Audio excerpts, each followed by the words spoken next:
Okay, we look like we are live, and let me just quickly check on Facebook to make sure we are. I'm still amateur on this thing. Okay, as soon as let's see, it's not showing me. Okay, we are live. Okay.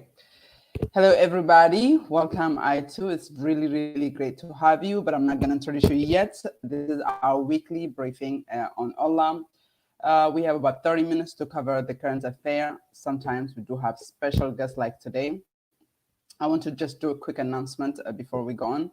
This Friday, we have a huge event coming up with former Secretary of State for African Affairs, Ambassador Cohen, a member of parliament from Sweden, Mr. Thomas, and then community leaders from Kemant Advocacy Chair, Tigray Advocacy Group, and Somalia and ONLF Executive Committee, and the chairman of OFC, and we were supposed to get a chairman of OLF, but due to security reason, so there might be replacement on that one. I just wanted to kind of announce before that. And also because we have special guests, I do encourage everybody that's watching today, please go ahead and post your question, either for us, the host, or our special guest, Ayetu Tumesa. You might have seen her in a very, very few places. Wherever you've seen her, you probably have been very impressed, and just like me, wondering like, why is that girl hiding? And then I'll say, and don't forget to always join in Ollaa.org to follow us on WhatsApp, on Facebook, Instagram, and Twitter. And I'll also sign up for our email because we send out important messages every day. We have a lot of program coming up, summer is coming up, and then also there's just so much going on. You know, Ethiopian Prime Minister is going crazy. So anyway, Tisho, welcome, and could you please help me welcome this young lady, and let's get to it. Thank you. It's a privilege to have such an amazing guest with us today. Me and Sena have been stable here. We've been here seeing you guys and talking to you guys every week. And now we have a very special guest, and most of you should know her. If you don't know her, now you will. I'll give Ayetu a chance to introduce herself, and then we'll start with the firing with some questions and with our own questions, and then we'll see if audiences will ask. So Ayetu, welcome. Ayetu Tumesa, and please briefly introduce yourself, and we'll get started. I just quickly wanted to say, Ayetu, is just please don't be shy, because a lot of our audience might not know you, and you do a lot of amazing work behind the scene. You are one of those people who enjoy staying behind the scenes. So just let people know, because what we want to do with this conversation is inspire young people to do more without even coming to light. But please go ahead. Yeah, well, thank you. Thank you for the love and such a warm invitation. I really appreciate that. My name is Ayetu, and I've recently come on the public scene of the Oromo platform, but prior to this, for a very, very long time, I've been studying the Oromo history, particularly the Oromo history in the struggle. Recently, I've been working on human rights issues. I've been volunteering with various initiatives that OLF has been working on. I enjoy supporting WEBO, Oromo Liberation Army. I love to focus on unity matters, on various unity issues. And that's basically been the gist of my activities in terms of the Oromo struggle. Yes. Just for the audience, Ayetu and I came to, I'll turn it back to you. Ayetu and I came to know each other last year. She was working, and I don't know exactly, but I know Aisha Ali is kind of our person who introduced us. And I was really impressed. I'm like, I'm working on this project. You have to join me. This is before Hachalo was killed. And then she told me she was working on this project that, you know what, I'm going to hold and let's come back in a few months. And soon, and obviously her child was murdered. And she, you know, we've in Ollaa, we have back we've been in touch and attended some of our events. And as a woman, you know, in our, you know, the same generation, and also in the same circumstance, and also one of the challenge for Ayetu, I feel like having someone with that kind of last name, the kind of expectation, the kind of thing people look into, and then also those voices behind the scenes. Because one of our challenges as Oromo, I feel like personally, is a lot of us, we come on social media, we talk, but we really don't do nothing on the ground, and things like that. And you told me, like, I'm really interested, not on the face front, more like on the ground. But anyway, let me not talk more, because we don't have a lot of time. T, why don't I give it to you so we can get started? Great. As you know, we will probably have a lot of questions too, and a lot of topics we want to explore. However, because of time, we'll just have a few questions. My first question for you, Ayetu, is your father, Ayetu Tumesa's distinguishing gift, I think, probably is his ability to bring people of diverse backgrounds together and unite them for a cause, exposing Oromo colonial experiences or grievances and challenging the status quo. As a human rights advocate yourself and part of an advocacy group that has been fighting for Oromo political prisoners and still is, in my understanding, Oromo Political Prisoner Association, is your aim similar to your father's? And you just talked about a little about unity. How do you think your father's effort and, you know, people that came before us are different from the movement, and our current efforts are similar to the movements back in the days? And what are the challenges within the Oromo community that hinder progress? And can you give us, to the best of your ability, the status of current advocacy efforts for Oromos? I know it's a very loaded question, but try to answer to the best of your... Yeah. Yes. Yeah. Is my aim similar to my father's? That's definitely a big shoes to fit in. And, you know, he's a once in a lifetime type of guy. But my activities are definitely aligned with the framework of his legacy. I think, you know, when someone engages on a national issue, you have to educate yourself on the matter. And I'm not only supporting him as my dad, but I also have to believe in the cause that he lived for, and, you know, and what he served, and you know, the purpose that he served for. And yeah, he's uncompromising about the best ultimate benefit of the Oromo, and that's without affecting any other nations or nationalities. And it's, you know, and he's unequivocally he unequivocally pursued self-governance and the empowerment of the Oromo in every aspect of life. And I'm certainly convinced of the purpose that he lived for. And I think an achievement of freedom can really be gained when you don't compromise on any level. So his political outlook for Oromia and the approach as to how to get there is balanced. You know, he had multifaceted approach in the journey of freedom. And I guess what I mean by that is his contributions, particularly in Ollaa, is, you know, to basically institutionalize the liberation movement in the way that it provides efforts from different perspectives, politically, militarily, penetrating within the government, international relations, peaceful struggle, and by any means necessary to free Oromia. So ultimately, the complete empowerment of the Oromo and self-governance is the ultimate goal. So yeah, I guess to answer your question, within the framework of his legacy, I simply do what I can.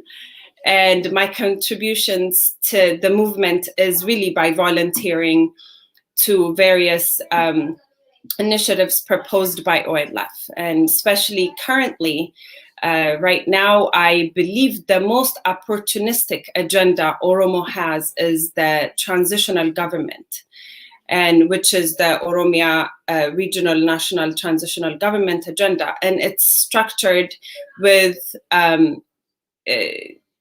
it's a structure that actually participates all political organizations, all the various ideologies that Oromo has. And I believe it's a unifying platform for all the various political parties to come together and secure Oromia. If we gained an opportunity such as the 2018 or the 1991 sort of opportunity, it would secure the path for Oromos to come together and figure out a way as to how to govern Oromia, to prepare a proper representation. And so I work a lot on that. And another one is I love supporting the Oromo Liberation Army because right now they're the ones leading the movement, you know? And so we established a Oromo Sisterhood project group. And through that, we basically said we're gonna, you know, Diaspora Women is gonna support Webo women. And we're providing feminine needs, medical supplies, and equipping, you know, different, with whatever need Webo, I guess Oromo Liberation Army females might need especially. And so, yeah. We'll get to that in a second. I'll give you an opportunity to talk about that a little bit. My questions are very loaded, so your answer was also loaded. So maybe we'll invite you back again on a different date to talk about, one, the platform you just talked about, the transitional government platform, and then what does it mean to say secure Oromia? I think those are two topics that we can talk in the future. But I would now say, not to interject here, you just heard Ayetu say all multi-faceted, I mean, from all directions, whether it's advocacy, whether it's peaceful resistance, whether it's armed struggle. She said those are not competing or conflicting methods and all should be used. Sena, what do you think advocacy fits within this framework, and how would advocacy should be seen within this framework, if you don't mind to interject, Sena, and then I'll ask Ayetu my next question. Thank you, T. I think we're gonna have to fight because I want to ask question Ayetu too, because my question for Ayetu, I'll answer yours. As soon as you answer this and then ask your question. Okay, then I'll answer. So first, and let me, so obviously I am the executive director for Ollaa, and I wanted to make it very crystal clear, we do not support any kind of armed struggle. We do, however, believe Oromo people are oppressed. And personally, obviously, outside of Ollaa, personally as Sena, that I'm a Malcolm X fan. You know what I'm saying? That I feel like, you know, you gotta do what you gotta do to survive. At the end of the day, when you are in the middle of something, you gotta take care of yourself. But as an organization, having said that, is that what I think that is what I liked about you two, and I wanted to actually grill her, put on a spot for me. It's like that, you know what I'm saying? That it is not really mutually exclusive. There is no such, it's just because you're eating, it doesn't mean you have to stop drinking. Just because you are walking, it doesn't mean you're not going to be on the phone.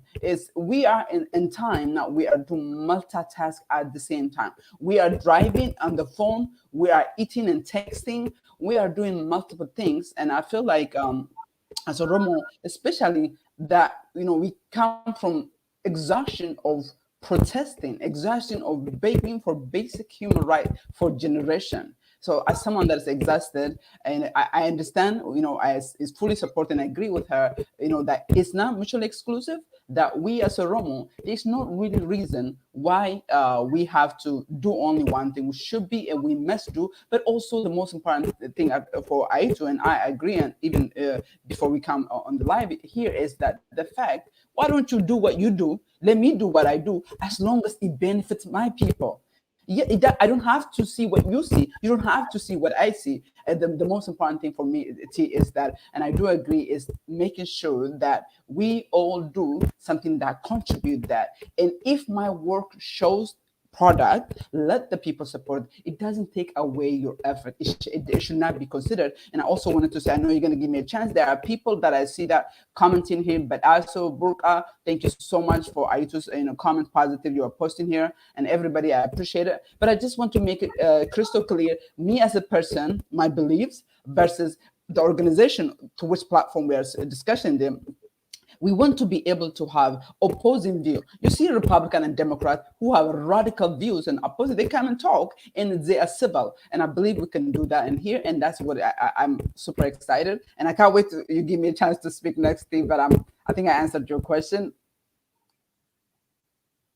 Yes, you did. If you have a question for Ayetu, you can ask now, and then I'll ask mine after. If you have a burning question, if you have one.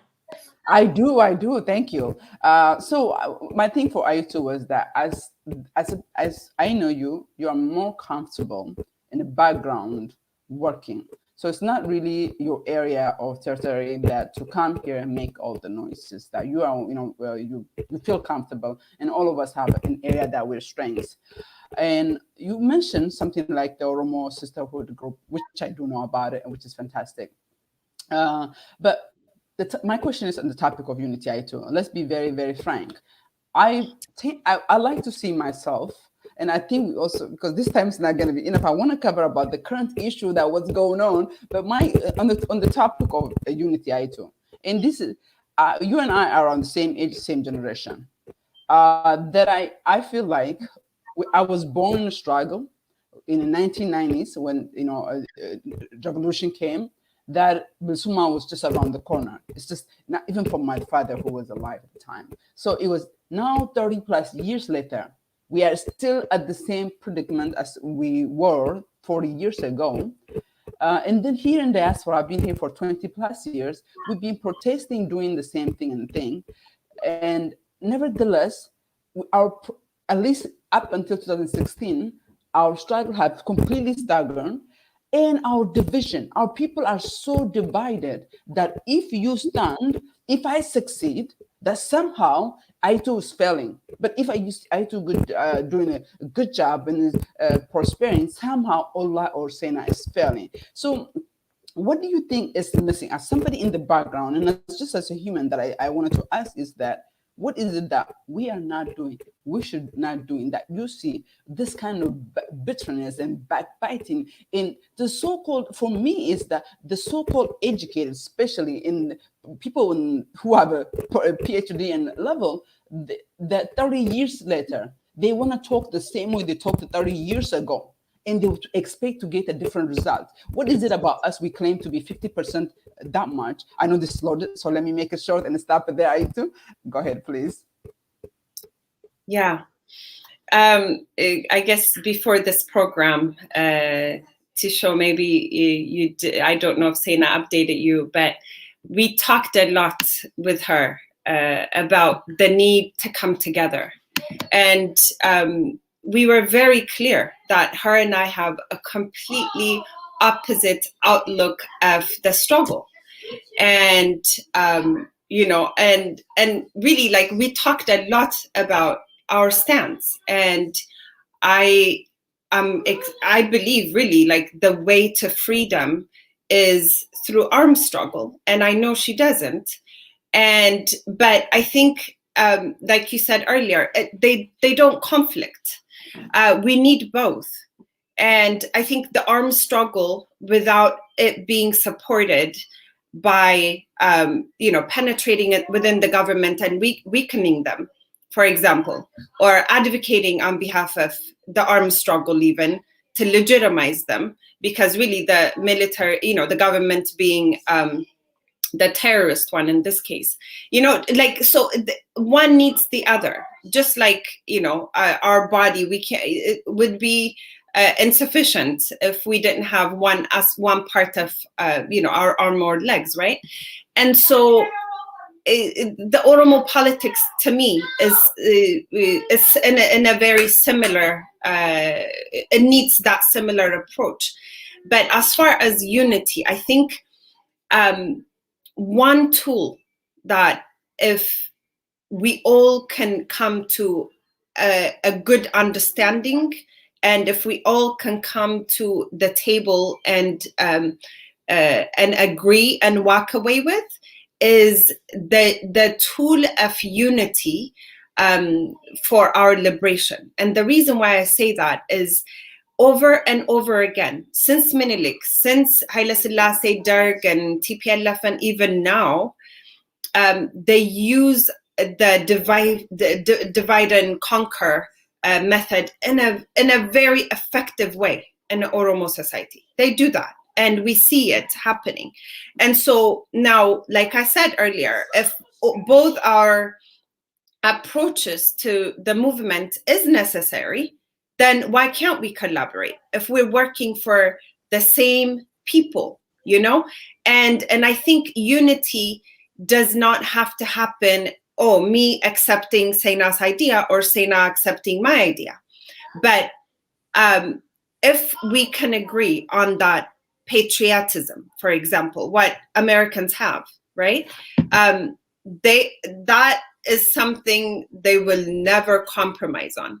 But the Democrats have their stand, and the Republicans the same.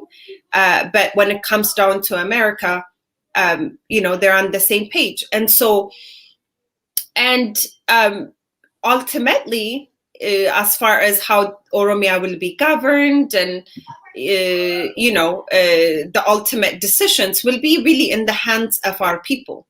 So whether one movement, the peaceful struggle or the armed struggle, wins or achieves freedom, or let me rewind. To begin with, one cannot do it by itself, but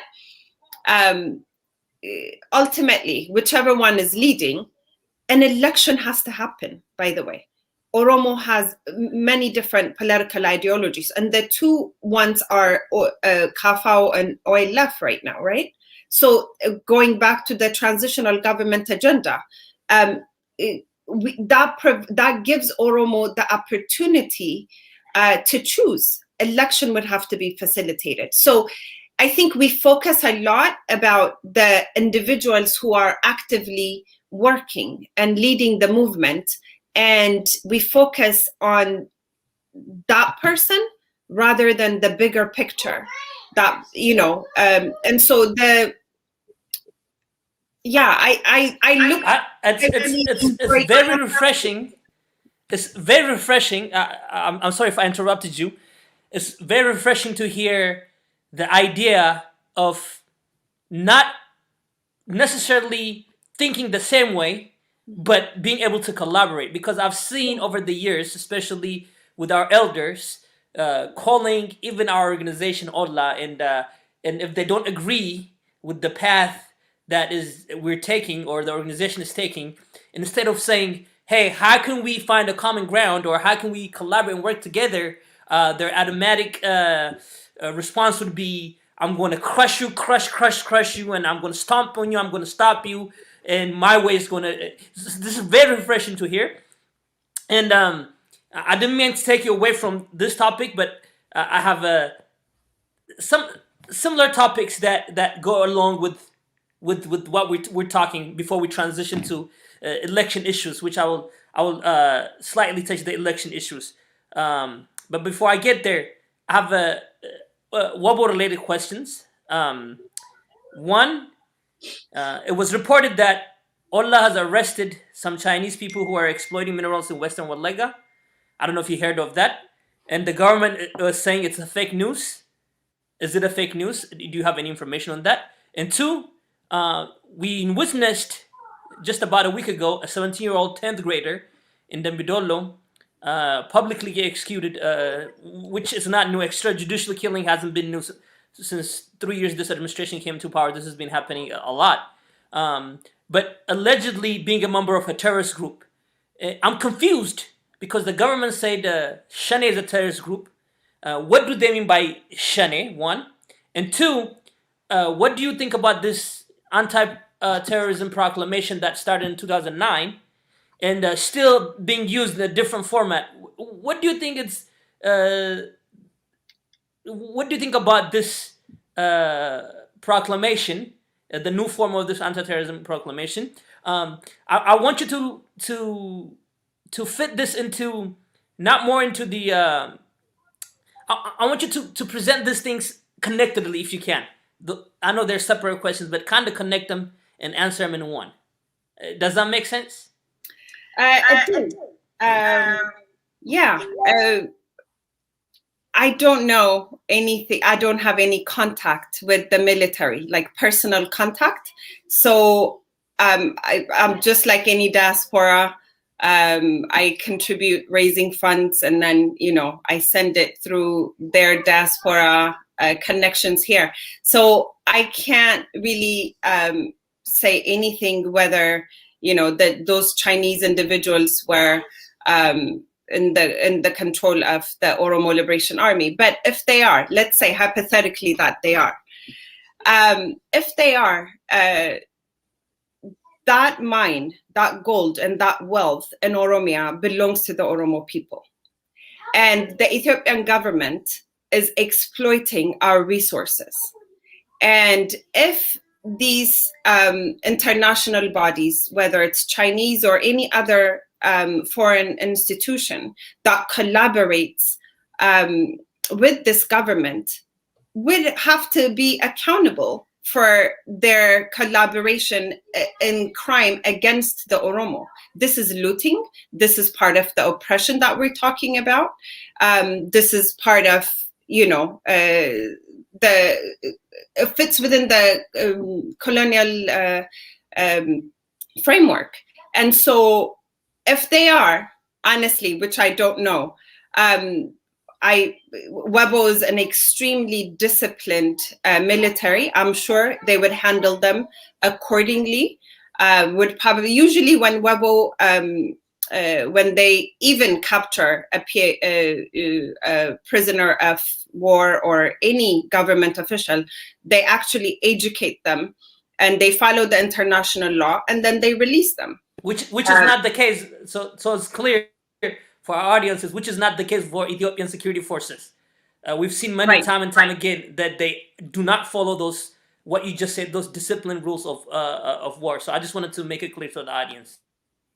Correct. Yeah. So that's all I can say, because I don't have any information or contact with the military. Yeah. Quickly comment on the terrorist.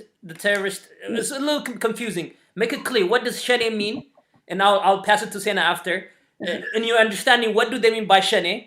And if they are actually referring to Ollaa as this terrorist group, are they doing that so that they wouldn't do things like this, protecting Oromia and protecting the products of Oromia? Yeah. I think we all know what they mean by Shane. What they mean by Shane is the actual movement and the organization that has been challenging them, that has been leading the Oromo struggle since a united effort has been established 50 years ago. And but unfortunately for them, they know enough how much that they can't actually mention the name and say Ollaa or Oromo Liberation Army. They can't say that. Why not?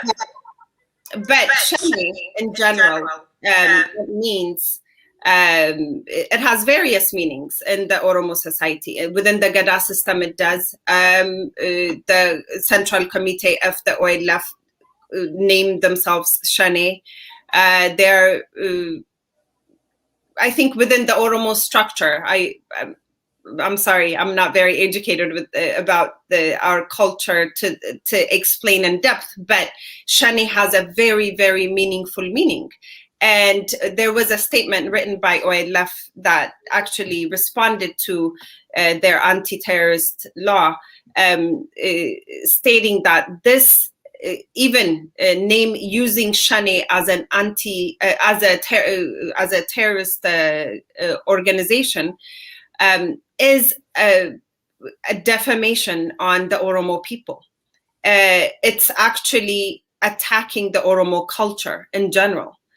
And so the terrorist in this case is them, like you mentioned earlier. So I think that's all I can say about that. Sena, I'll bring you in here, Sena.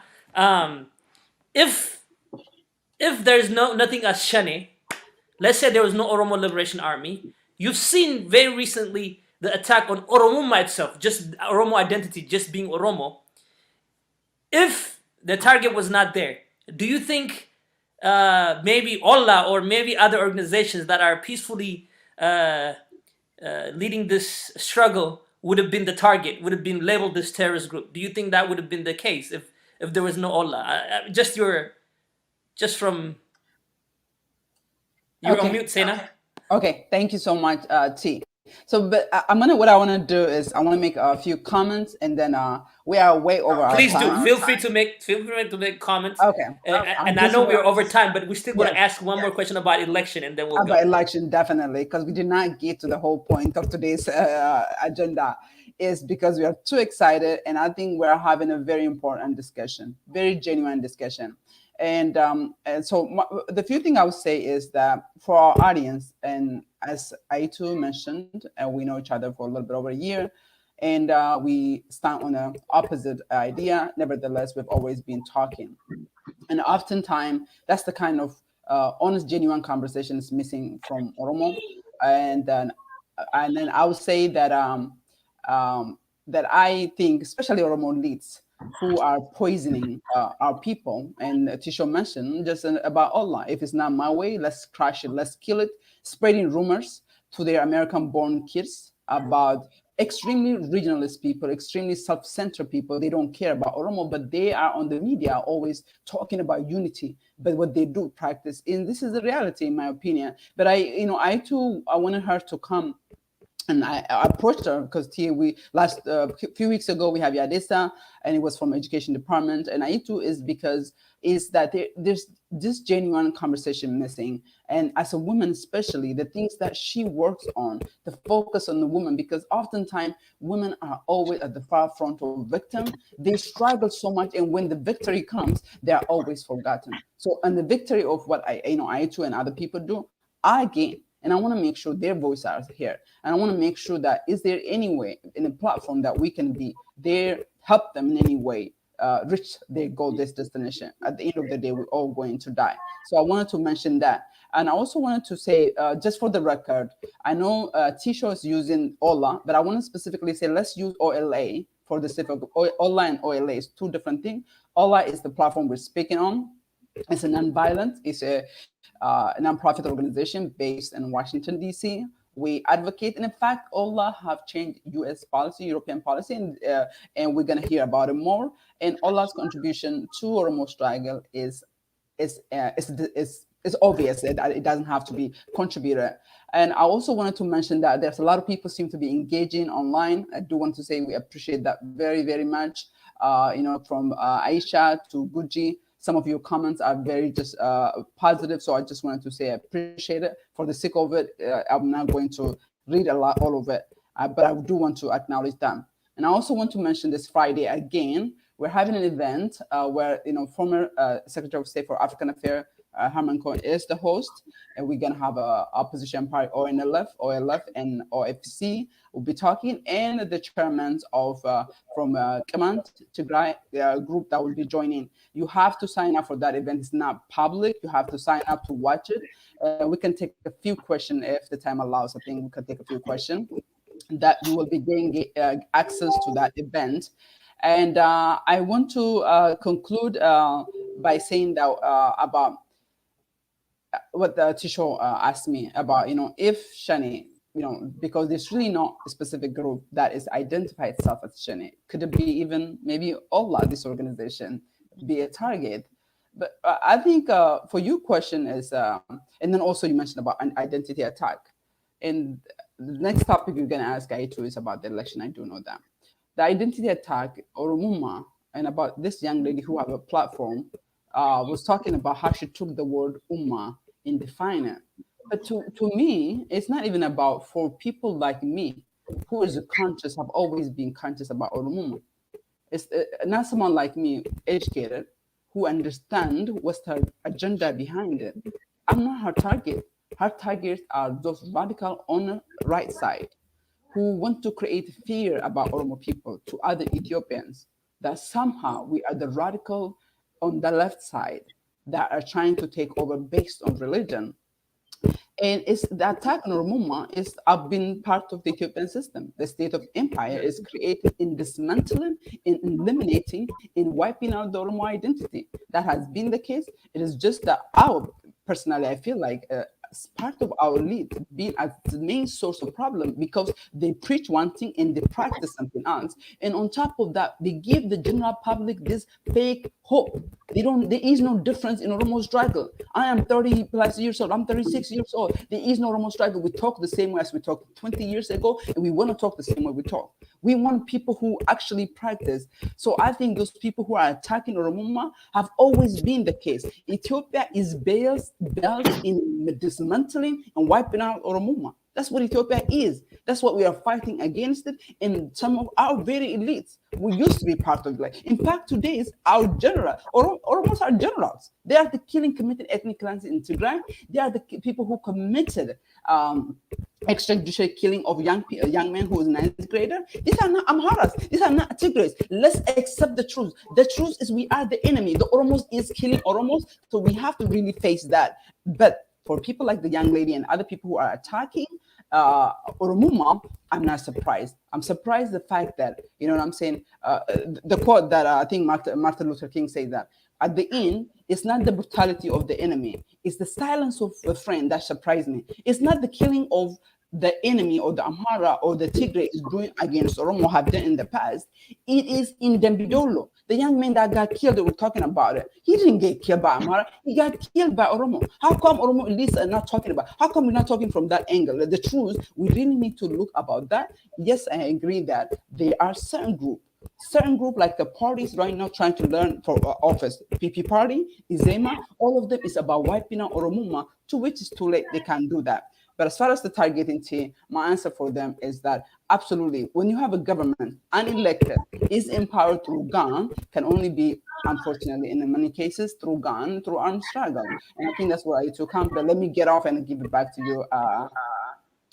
I love the passion, and no, Oroma cannot be wiped when we have women like you guys.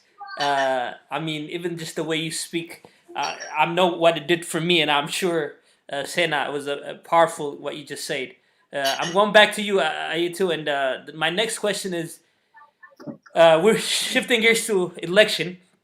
The head of Ethiopian Electoral Board said elections were the ones that were due just in 2 weeks, June 5th, will be postponed owing to logistic issues. And the board has yet to publish any new date or formalize the decision.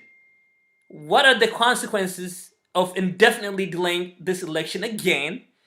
And in your opinion, are the reasons provided, the logistic reasons that are provided, are they really the real reasons of the delay? And how should you think they should have, in your own opinion, how should have they done?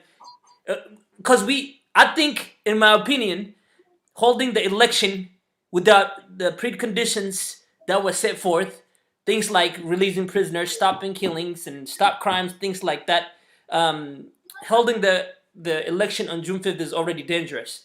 But recklessly postponing without, indefinitely postponing it also, I think is, but I'll let you say it. What do you think about this indefinite postponement of the election and the reason that was given for the, in your opinion, Ayetu?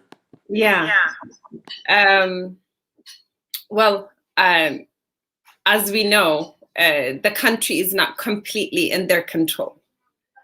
So the logistic reason that they provide to, for extension is really because they're not fully controlling Oromia. And to begin with, I think when we talk about the election, we always have to rewind a little bit and remember that there isn't an appointed administration or an officially elected government in Ethiopia. And as we know, the country's constitution has already expired, right? So Abiy and his mafia group, which managed to hold the country hostage and imprisoned opposition party members, is really just trying to hold on to the country by the pieces. And,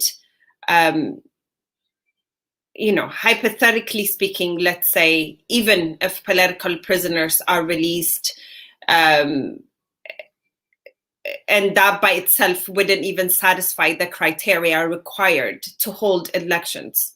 And so postponing it is really because of also the push and the pressure that is coming in from the outside. And Ethiopia is officially a failed state. Its institutions are in shambles. And going back to Oromo Liberation Army again, they have controlled a good sizable part of Oromia, especially the countryside.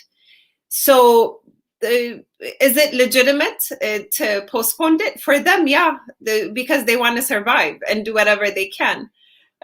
Really, and I'm saying this in a very mocking way, because they've been going around Oromia and trying to set up an election, and they have not been able to because people have been destroying their offices.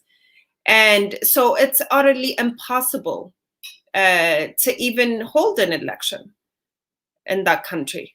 So, and what was your second question, Tisho? That's really it. I wanted to say if the reason you kind of answered both together. The reason they say this logistics, which you're saying, yes, logistics is also tough because they're not able to set up offices. I just want to. I don't know if we have time. Sena, I want to ask you one question. Any of you can answer. There's a letter that's been circulating on social media. I don't know if it's legit, but it's an email where some party leaders are sending back and forth and calling Abiy a 10-year-old. His understanding of economics is of that of a 10-year-old, and I don't know if that's if it's real, comment on it. If it's not real, let's just ignore it and pass. But this is a very interesting comment if it comes from people that know him intimately. And have you guys seen the post? If so, comment on it. If it's real, if it's not real, let's just ignore it. Okay, so I'll take a crack at it. I've seen what you're talking about. I don't know if I too have seen it. I think this is not the first time I heard that Branu taking, maybe rightfully, I don't know if he's taking credit or it's not true that he wrote the book and he is the brain behind Abiy. Abiy's as education level is in that level. There's a lot of unproven rumors, and might be true, might be untrue. Abiy's education background, and based on how far Abiy took the country down. By no means I'm Ethiopianist. Never been. In my stand have always been clean all my life. I've my Oromuma. In fact, today everybody is popular and want to talk about Oromuma and want to be Oromo. We are the first generation that, even when a lot of Oromos didn't want to claim Oromos, that we used to claim Oromo. And I'm proudly talk about there are thousands of people have taught about Oromuma, non-Oromos. In fact, the schools I graduated from high school to college have known me as Oromo. They never knew that I was Ethiopian because I've never felt like I was Ethiopian. I never belonged in Ethiopia because Ethiopia never had a place for people like me. What angers me is that actually is the Oromo, certain Oromo elites that talks about unity, talks about Oromuma just in illusion on the media, but what they practice It's about breaking Oromo organization down, because I know a lot of attack the Ollaa gates. I know a lot of rumors that goes around about me to this diaspora-born kids that you know what I'm saying. Yes, they want to pretend themselves to be like the keepers and the makers of Oromuma. What I disagree with is that there is no party that gives you your Oromuma and takes away. You might be a traitor. That doesn't make you not Oromo. You are Oromo. Gantus. We are broken by Oromos from Governor Dachi, and we are today being led by Oromos who are Governor Dachi's grandsons. In these, it does Nafteñas, Abi is Nafteña, the generals empowered to Nafteña, the killers in Dambidolo is Nafteña, the young woman that her breast was removed. Unfortunately, that one happened by Amhara Regional Force, and was seek justice. But to your question about the email, Abi, not being naive about Ethiopian history, maybe it tells me it's possible those what the circulating online might be somebody else did right. Maybe Abi spoke. Maybe Abi never had a vision, the kind of vision, and he was just misguided. Nevertheless, he's taking the country down. It makes me sad, to be honest with you, because war, chaos complete is a dangerous thing for everybody. It's dangerous for Oromo people because we're gonna be lawless. People gonna turn against each other. It's gonna be thugs and thieves. It's gonna loot. In that struggle, when war comes, it doesn't just come exclusively for Amhara, it comes for Oromos. Oromos they're gonna lose. So that worries me, and Abi not really realizing that and still continue to push the kind of narrative that he's pushing. Just yesterday, and I'll conclude it with this, and I'll give a last chance to for Ayetu to mention, is that just yesterday he was at the industrial park in I think Afar, where he talks about countries without history. He's referring to America cannot tell us what to do, and belittled America. America is a country that gives almost $1 billion to Ethiopia. We are begging America for years, at least in my life alone, stop giving this aid. Western aid is what enables dictatorship in Africa. Yes, they give for a good purpose. I have no doubt. I'm an American citizen. I love America. I would die for America. But the fact of the matter is, America enables a dictator by giving aid for this dictator. Western money is the one that's killing us that indirectly. So we're saying that at least there's a system and mechanism to make sure these governments are doing what they did in Tigray. You have to be a party member to get aid in Ethiopia. You have to be Opidio to survive in Ethiopia for last 30 years, when I know. And I'm a generation that grew up under TPLF. And TPLF deserves to be accountable for what they did. And TPLF includes Opidio. So, you know what I'm saying? That for me, it's the internal issue that is killing us the most, and that's the truth. For people like Abi, being belittled, taking the country down, not surprised. But I wish, since we have American audience, and that's the reason why we're doing English this show, is that we are asking you, if you're gonna give billions of dollars, that we as an American, I'm a taxpayer. I've always paid my taxes, you know what I'm saying? And right now we are an organization that have a lot of money, and we have we reach thousands of voices, and we have 1 million visitors on our website. And so my suggestion is that you really need to revisit people like Andergacho and the people who are making a statement on Izema just today that everybody's talking about it. It's not new. It has been the case. We've been the target and the recipient of that end. It is just now when America is slowly, America have not got to the point where we've been through our struggle. We're tired and exhausted. We want change. We want true, genuine revolution in Ethiopia. It's an empire. That America money should not in any way used to enable that kind of repression, not just in Ethiopia, all across Africa. Africans are dying and hungry for democracy. Democracy cannot come to Africa because minority small group are put in power to keep the majority and the rest of the people. So I'll end it with that. I say, I'm sorry. No, that's okay. I'll give it to Ayetu. Ayetu, if you want to comment on the same topic, you could. But also, I want you to expand it on Oromo Political Prisoner Association, if it's still active. Tell us about that. And Sena, tell us about the Friday program. I know I want you to remind our audience about the Friday panels that's going on. I want you to repeat it, and we'll close it with that. Ayetu, if the Oromo Political Prisoners Association is still active, talk about that, and also comment the topic before if you would like. You are mute. You are mute. We Ayetu. can't hear you. The same. All right. There There we go. Okay. Yes. Honestly, I don't have Facebook on my phone. I have Messenger on my phone, so I have no clue. I'm not on a lot of social media, so I don't know what you're talking about. It's but probably I- healthy that way. Probably, it's probably healthy that way. Yeah, but I would like to say one thing about advocacy, because I really, I came here for a purpose. I came here to show that two individuals with a completely different political ideology can work together.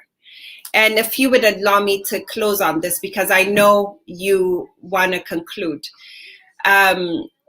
where we can work together as diaspora is, obviously a diaspora can do many things, but one is advocacy, right?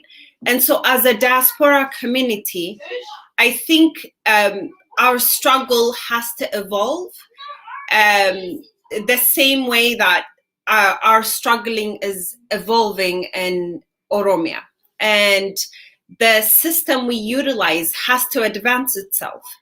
And I'll explain what I mean by that. So Oromo did an incredible job notifying the world of Abi's crimes last year, and Hajalu's death, and political prisoners. And it was on every newspaper. Human rights organizations have received documents, State Department, UN, but it fell on a deaf ear.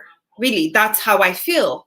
Because, I mean, we were on a front page of just about everywhere, right? For a majority part of the summer. And, but all the questions that we were asking, we didn't get any response. None of it happened.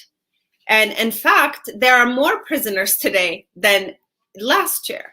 You know, and there's no properly functioning justice system to provide justice for any human right violation committed in that country. We're asking, you know, justice for Hajalu.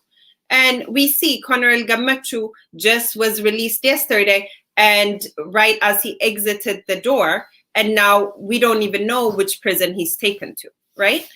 And the government is not going to put itself on trial for us. Right? They're the ones committing the human right violations in that country.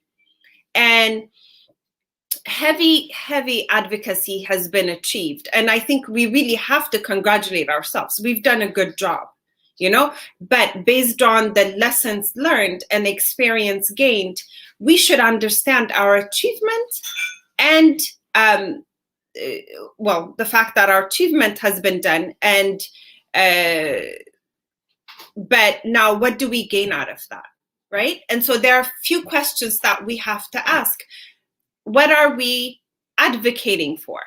You know, are we advocating for students or prisoners or land grabbing, you know, the killing or the state of emergency? We very much we compartmentalize advocacy issue in Oromia. Or do we ask the right entity, you know? What do we ask, and what do we expect back? From whom? You know, the government is already doing systematic suppression on all these levels, on institutionally, and why would they want to change, really? If that is their way, human right violation and subjugation of the Oromo people is what's keeping them, what's allowing them to control Oromia, why would they change, you know? And they do all these violations, human right violations by design, right? And it's part of the entire colonial agenda. So sometimes it's funny, I've seen letters being sent to the prime minister, you know, and of course, you know, he's ordering the killing, and then on the other hand, we're writing a letter to him saying, don't do that, right? And then we're also asking the international community, which has absolutely no mandate or sufficient power to free our people. They can put pressure, saying I was mentioning, yeah, don't support the government, right? So human rights organizations such as Amnesty International, Human Rights Watch, and all these rights organizations only have a mandate to advocate on our behalf. Just like we're advocating, they have a larger audience, and they write a publication and they can reach far. And perhaps, yeah, they might be able to talk to the government, but they have no power to force them, right? So who are we asking ultimately? The very government committing these atrocities on us, and these international entities who don't have the mandate or power to answer our questions. So I guess my thing is, we also, as Oromo people, have to be able to answer the advocacy questions that we're asking, Yeah, I was trying to conclude our program, but it looks like with what you just brought up, I'm sure Sena has. I don't know if I'm just reading. I'm not trying to read your mind, Sena, but if you want to respond to, if you want to answer, Ayetu brought a lot of good points. Who are we asking? Why we are asking? And what are we asking? And is advocacy? I don't know if Ayetu, that's what you're trying to say. Advocacy is probably not sufficient to get us where we want to get. And Sena, do you have, if you have anything to say, or add, or contradict, or answer, this is your chance. We'll extend for another 5-6 minutes. Yeah, let me just answer. Just finish yours, and then yes, go ahead. Sure, yeah. So I guess what I mean by that, I was just trying to put things in perspective. And now we've learned all those lessons, but really, ultimately, all those compartmentalized issues that we have, the student, the land grabbing, the political issue, the killing, and all of that can be answered by self-governance. So if we all, and I think, our advocacy has to be geared towards one that can answer the ultimate question, and who can we advocate on behalf of the Oromo struggle to legitimize our struggle, and perhaps to gain support from international community, something that can be tangible. Really, like I don't want to keep going out there and saying free political prisoners or write a letter to the Ethiopian government. That's what I'm saying. And I would love to work with you guys on advocacy matters that works, So yeah, Sain, I would love to hear your perspective. I think what I would say on that is that just because we are twice the time, we'll like to conclude. I want to hear about, I want us to talk about that. T, you want to say something? I continue. Say, we'll add 2 or 3 more minutes. So say what you have to say. There are things that we want Ayetu to come back on, things such as securing Oromia, platforms for transitional government, things like that. Hopefully she'll be willing to come back a different day. But let's close this one out. Give your response, Sena, and then I have follow-up questions, but we can do it a different day. It's a very interesting topic. Sena, go ahead. Okay, so the thing is, I do want to answer also the initial question you asked me about, make statements on it. For the sake of it, because it's not a question that I can answer in 10 minutes, but what I would say is that I'll leave it with Mamaksa. It's an old saying in Afan Oromo, and I like to say this in Oromo. It's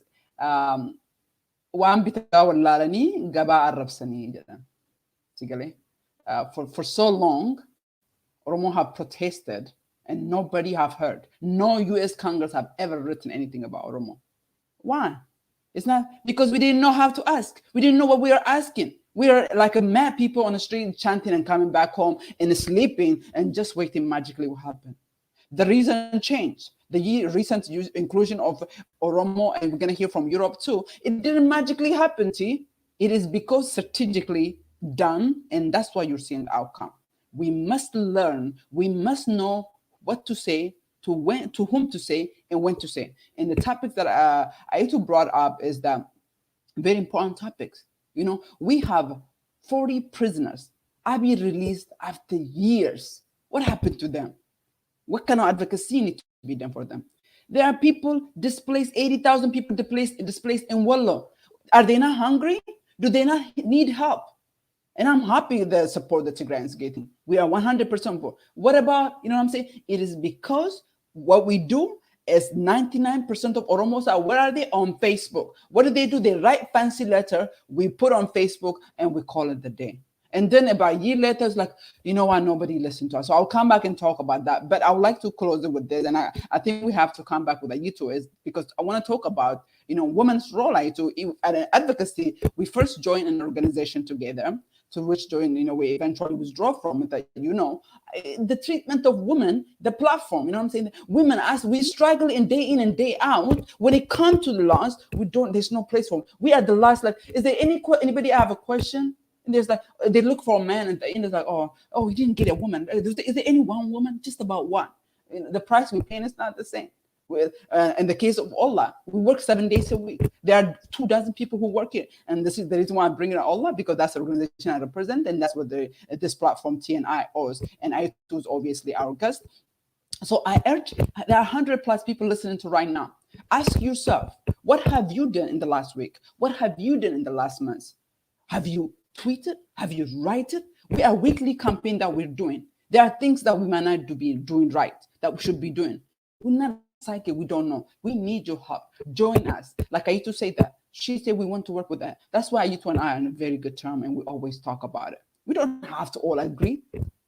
My win is not Ayu's lose. Her win is not, because when she win in her struggle, trust me, we are number one to gain from it. We know that, because that's why we are happy by any means. And that you have children. What did your children do? We have a company. We are working day and night. This changes that you hear in the public, it didn't magically happen. It's not like almost are born yesterday, all of a sudden U.S. senators are tweeting about it, U.S. Congress people are tweeting or writing about it, or Foreign Affairs or Secretary of State is saying about. No, the inclusion investigation that House Foreign Affairs asked the UN, it didn't happen. It happened because of work. We must know how to say, when to say, to whom to say, and that's the conversation we have to come back and talk about it. And I also want to talk, you know, with Ayetu about the role of women, and because I'm a woman and I lead an organization. And the challenge that I face as a woman from those people who support me and those people who adamantly, if they could, they want to dismantle me. Within Auroma, we're talking about. But let me finish it with this thing you asked me earlier about Friday's event. So this Friday, again, before Friday event, I wanted to apologize. There's a lot of you guys who asked us a question, who made a comment, and we do thank you very much, but we didn't take any of your question. Since we're gonna bring Ayetu back, don't worry, hold your thoughts, just stay tuned, follow us, and make sure you sign up for email. That way we're gonna let you know ahead of time that Ayetu's coming, and you can send your question in, and we can grill her together. You know, like she came and throw a big word, so we gotta get her, and I'll say that. But my last word is about Friday event. So Friday events, again, is a private event. You must sign up, you must get access to it to join the event. The video will be posted within a day or two after that, but right now you must sign. And people who are on the mailing list, there are thousands of people on our mailing list that you do have access of it from last week, and I hope you got knowledge of it from last week. You have registered, and I urge you, make sure you register and you follow us. That there are 50 millions of Oromo. God blessed us with number. We must use that number. And I like to see a young person who is listening to this, or an older person who's listening who have young children. Make sure they are engaged into some kind of activity. It is not for Ollaa, it is for your own good, for your people good, for your own personal gain, that if your child is not engaged in some kind of activity, he will forget who he is. So for the sake of that, make sure they volunteer. And we work very closely with European government, and we're also working a little bit with the Canada as well. And Australia is another area that we're definitely looking into starting this summer. But stay tuned, and that is what I will leave it off with. T. And I wanted to thank so much Ayetu for not the best. You don't enjoy that. I'm like, you must come, and you took the challenge. You came in, and you obviously came with your own agenda, and you put it out there, center and clear from the beginning. that I made my stand very clear as a human rights organization. We advocate for human rights exclusively, that we do not promote support for any kind of the armed struggle. As an organization, obviously, my personal belief, I mentioned that already, that I urge again all of our followers watching us this and not following us, please do follow. And thank you so much, T. I think this is the longest event we hosted, and I'll end it there. Brought a lot of loaded, amazing topics. Thank you very much for your time, Ayetu and Sena. You guys have a lot of comments, a lot of questions in the comments that we didn't get to our audiences. I apologize for that. But on the next event, when we bring Ayetu back, we will address some of the questions, hopefully. On a Friday event, if there are some speakers that are not going to be participating, Ollaa will make it public, so stay tuned for that. If there's any changes, that we will announce that. Ayetu, you got last words, 2 seconds. If you have anything to say, if you have anything to advertise, is your time. Some people are asking, how do we support Oromo Wabo women, or what something you mentioned earlier? So 2 seconds. Yeah, Sena, if you don't mind, I'll share the Oromo Sisterhood project group. Maybe you can share that with them, but they can look it up as well. So that's how we're helping the Wabo women. But I also want to say, I think Sena made a couple of one comment twice. Please do. You have 2 seconds. Yes. I'm talking the same stuff.